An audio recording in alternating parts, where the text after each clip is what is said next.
Bro, the girl with the sing song, yeah. Baby, don't leave me alone, no, baby. Don't leave me alone. Baby, don't leave me alone, no. Don't leave me alone. Now me and you forever, baby. Don't leave me alone. Now me and you together, honey. Don't leave me alone. As you loving me I love you. If you kissing me, I go kiss you. If you holding me, I go hold you too, baby. Don't leave me alone. As you loving me I love you. If you kissing me, I go kiss you. As you holding me, I go hold you too, baby. Don't leave me alone. The love they switch for my heart, and it they do me kokoroko. See this love they shock me for brain. Like you say I don't shag kokoro. Boy, this is me, no more safe. Etunde kunuge benu yage bene, baby. Baby, pull temper, cause it they cause me fever. Boy, this is me, no more safe. Don't leave me alone, baby. Don't leave me alone, no, baby. Don't leave me alone.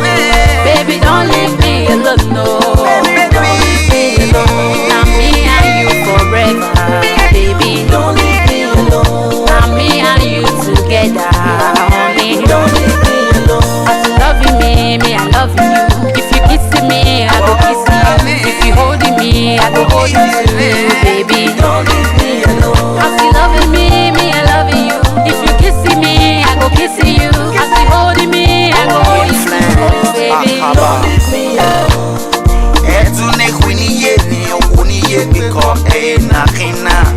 Baby, can't you see why I'm full of me? I got away me no son no wet I'm a man. Baby, no get se me and you damn. Oh baby, that come on me and you quiver no. Baby, I wanna keep on loving you for the rest of my life.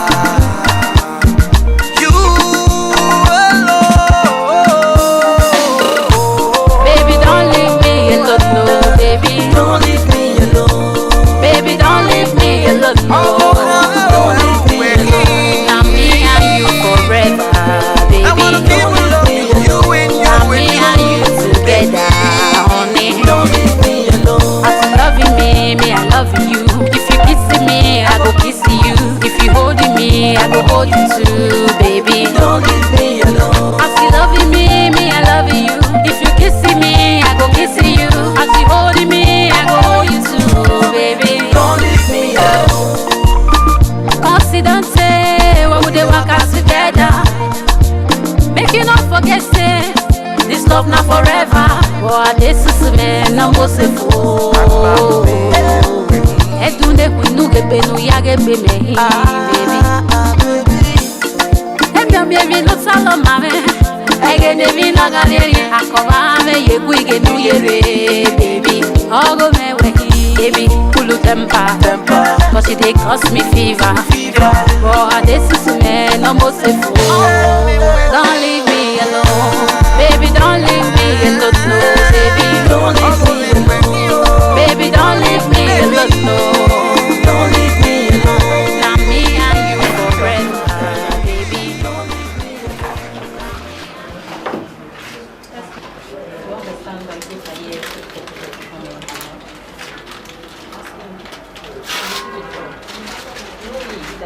Public taking of each other one and one in my presence and in the presence of the person is now here, and by the subsequent attestation thereof, by signing your name to that effect, you become legally married to each other. Although no other right of civil or religious nature shall take place, and that this marriage cannot be dissolved during a lifetime, except by a valid judgment of divorce. And if either of you, before the death of one another, contracts another marriage, while it remains undesolved, you'll be thereby guilty of bigamy, liable for that offense 7 years imprisonment, for the option of repeat after me. I call upon all persons here present to witness that I, Jenny, to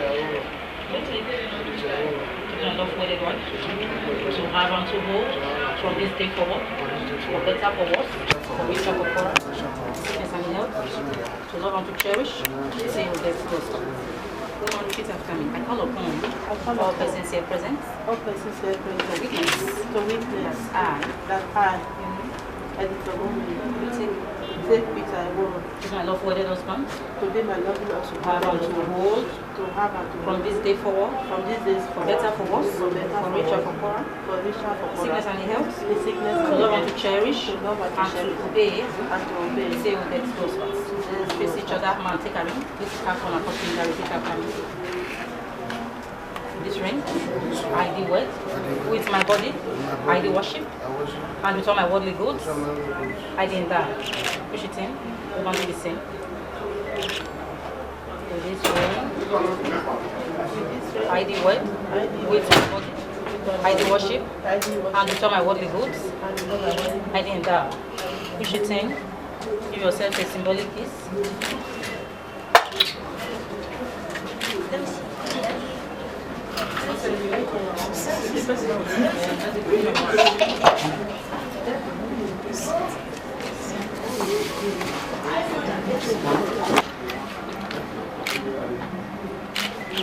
Take up this.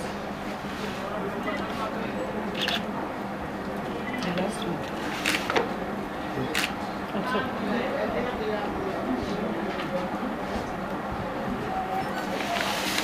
Inside.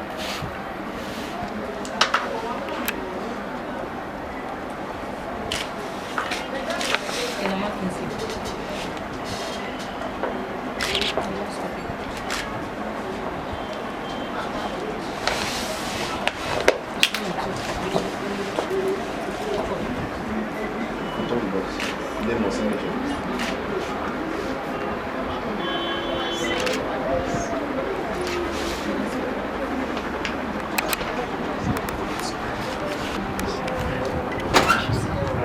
Sorry, Alex. Sign in class.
Watch. Watch one more time. Go downstairs for more. Just two of you just hold it. Quick. Yeah, look at me.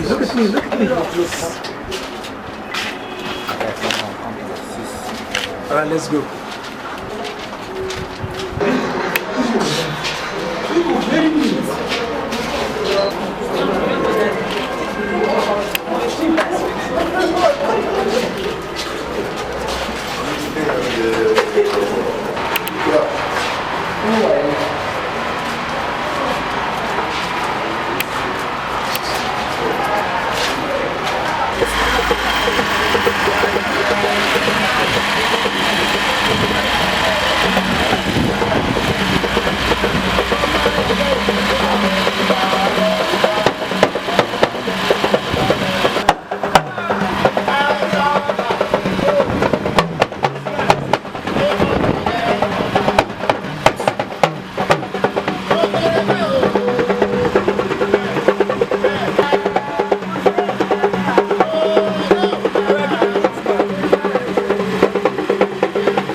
But now we don't make sense here.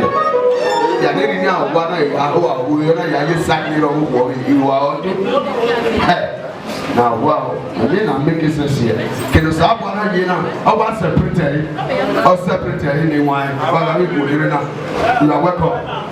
I agree to I'm not already. I'll give you your banner. Somebody see me yesterday. He said, no, remember where for know me. I said, I don't resemble. I said, come, use me to describe a type person. You're going back home. Now use me to describe a type person. Why are you going to all right, ladies and gentlemen, like the ushers, the Ashobigas, we want to bring in the couple. Now, couple will stick on them. We want to bring them in. Though they are celebrating 20 years anniversary, we're about to welcome them now. My name remains Hope. I say now, Happy New Year to you people. Happy New Year, everybody. Happy New Year. We made it. We made it. We made it. Oh, I know, no, above you, Bona. I do you go and see the way blessed. Divine connection. That's why I'm very. Don't go, you know. What the people are doing, what the fear and see the way the Lord will be there. We're about to bring in the couple. Brother, the bit of the baby Peter. It's very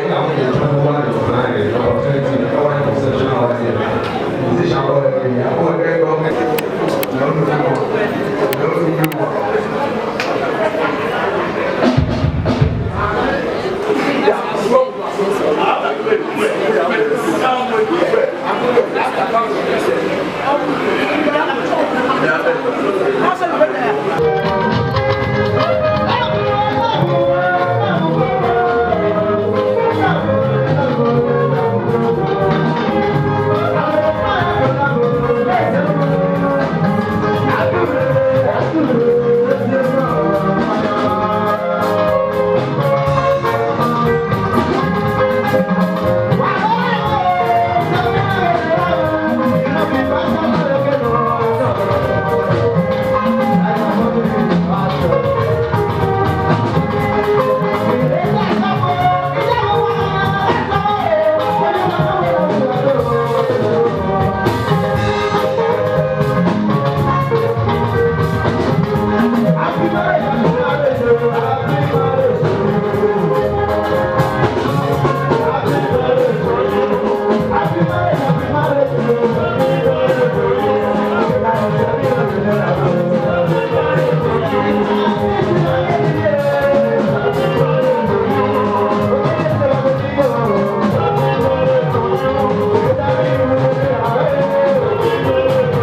wonderful. No piano mosega you go no mosega. Oh my body is for you. You know no tierra. See me right no wonder. I don't think go around your that's so it be. That time when they grow they come in my one day. Every man who has back here platinum. Every man over the way back at the ball, or what you read your talk, you know you walk hand. Every last year ball. Every man get body, 10 year man will give up on Gijime Muyo. If you're big, so you make a bow of our being myself. My young little bear, and I give you I don't get our song, the young and walk back way. Ah, as a bad song, 2 a.m. song, may my area. May young and walk back way, or see work with a tenor, or see work with an okay. Oh, no, I love your key and liberty. I know your book can hear when you're like, ah. The woman with Susu, no bell, a preventative what you're born in a lava. No bell, no bomb, you went out as of your young. When every mezzo comes in a lava, I was a soul, or I want to jail too. Maybe, no. Nakana, as a bad song, 2 a.m. song, may my give here. Oh, okay, Baraso, oh, ya Bagbe. Oh, what is said, okay, or Guapa, or she work with a tenor, or you bog on your Olivier, or she work with an okay, or you bog out, or yeah, or it's a women. As a bad song, 2 a.m. song, may I give here. Or it's a women, or you bog out, or hey, Magua, or if we were booking by me, I know you are getting in Magua. And I know you are Bogia. Oh, night, move and then my boy, I want to go to the room. Can I get one here? Then don't see about go to me. It's a winter. I was flat and again. I knew that if you can't, I knew that back. I know. My yard, no, my year of Papa was in winter. I was retired. Please, I want to call on a clergyman, a pastor, a deacon or deaconess, a reverend father. Not Sikadia, not Ogigia Guima, Yeru, Yakigina. Jesus started with prayer and also ended with prayer. In the book of Ecclesiastes, chapter 3, verse 1, he said, to everything there is time and season. Allah, I say, Naya Liru. No Masikadia, they pastor, Osa, a deacon. Deaconess, even a reverend father, no Sikadia, no Guma Yeru. Adama, pastor, they will not give you all, chief. No, Alabari Baba, no Sikadia. There are many I to Hayala, no Guma Yeru. I went to Baba when I'm back to Muja. Baba when I'm back to Muja, now you know, sir. I went to Mogi. Umani bale tore awada na pape unte mumwe runeo akilero over uwe si no malego ma dia we pense denele na uwe to buwe wo mu o megbo edene na nya e Peter kekele edit ya mewe ogi o me ya iye odowa mi ni la wo de go we ya gunya lao ezo munyarenia ifo egbe munyarenia kemida kemido mukwa munyarenia lao wo pe mi ni na mewe ye ti ya gba owe egboria ma ya fe le ya me du bobu gele de na eke makeri o loke imari no o loke isiri no lao ba ge ya fe dalo ya ni ya o ibi se owa ma ni be we o le ne ma ye le yimia we ma we le koto na le yo we ma le ye ogogbon o de wo we ma ye ya je ma we ya ka wo le ge no pe le ba le fi ba ma de gbe le awe me gbe ni o ya yan ri se o la ri ma e do ba mi bu ni ma ti lo to pa ma gba ya gi ma se ti le ya we wo ma se no ya de ni ma la we na ya ni ma lo de ni obu e Jesus Christ he said Okay, yeah. When I don't know that in the period now, it goes out. The lot is out.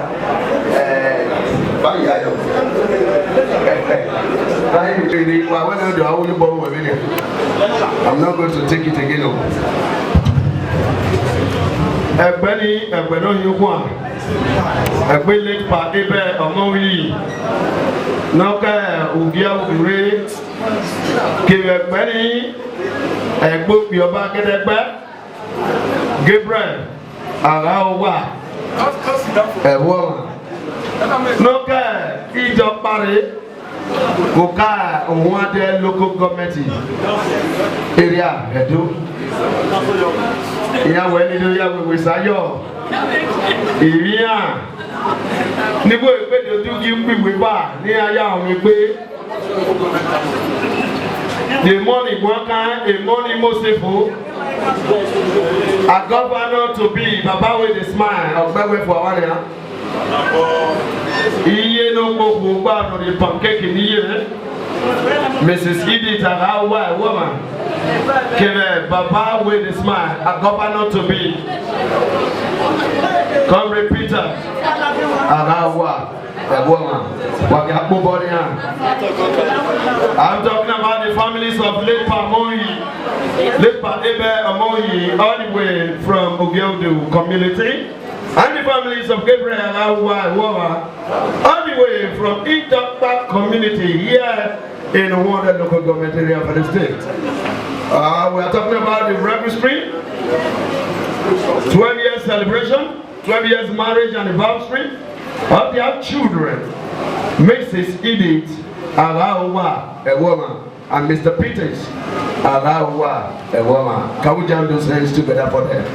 So, we are here today because of the marriage anniversary. 18 and down, we will. 12 years of Wayena. Ni akedu yo menado. Ade yakobe we 15 years ago. Organize 12 years. Na so. Yamate yamawe fafa. Yamawe samu bameze. Eyoyi. Sanofi akuwa ebi Jesu. Thank you very much. Ubewari you wanna na you got your pay.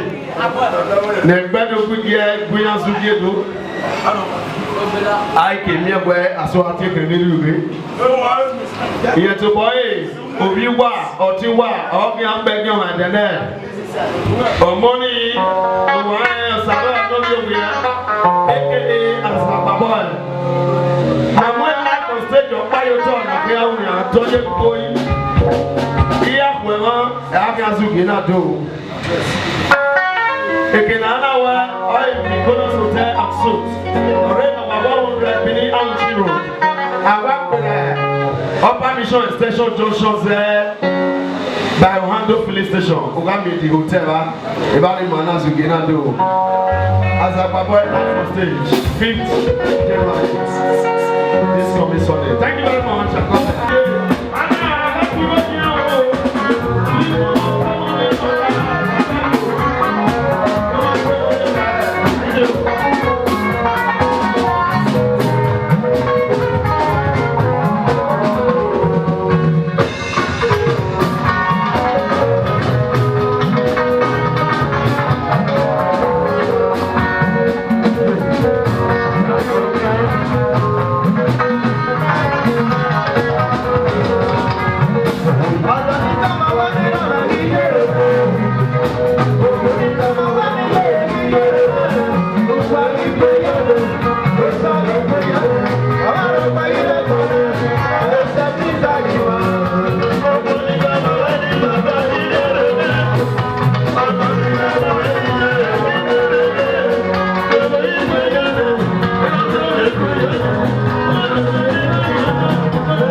cake designer, you are not going to see that now.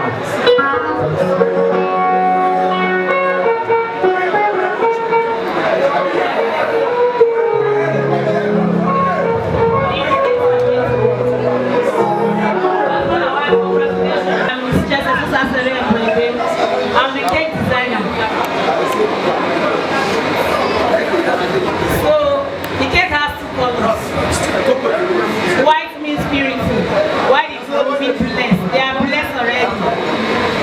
Husband and wife, are you ready? Please walk closer to your cake.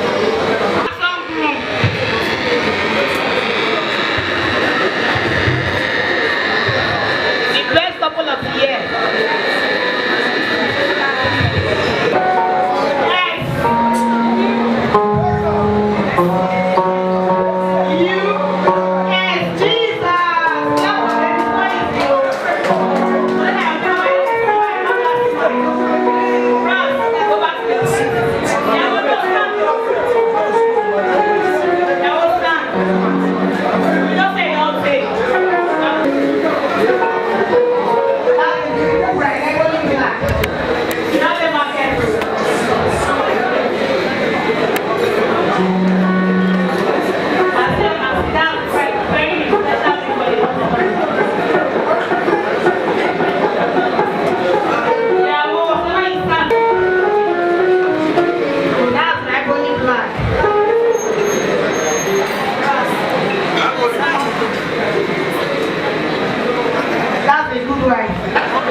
Qui ça?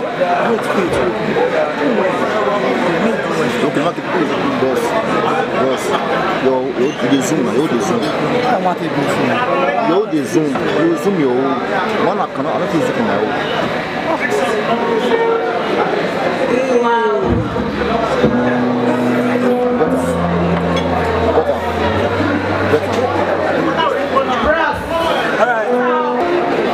One, two.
Thank you very much. Papa, over to you. Hello, everybody here. See that my guy, see that my guy. I see you. Youngest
Who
makes sense. Yeah, Musia, Baba Wato. Ah, you're not even able to come to him and get the hand of the land. I'm going to go to the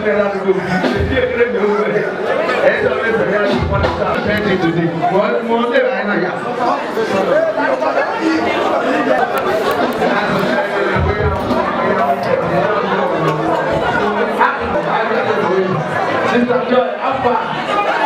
Anyone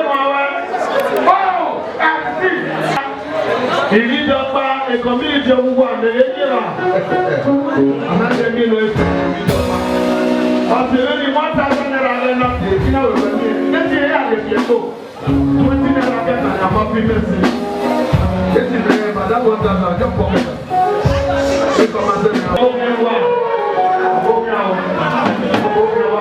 Happy New Year. Happy New Year.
Thank you.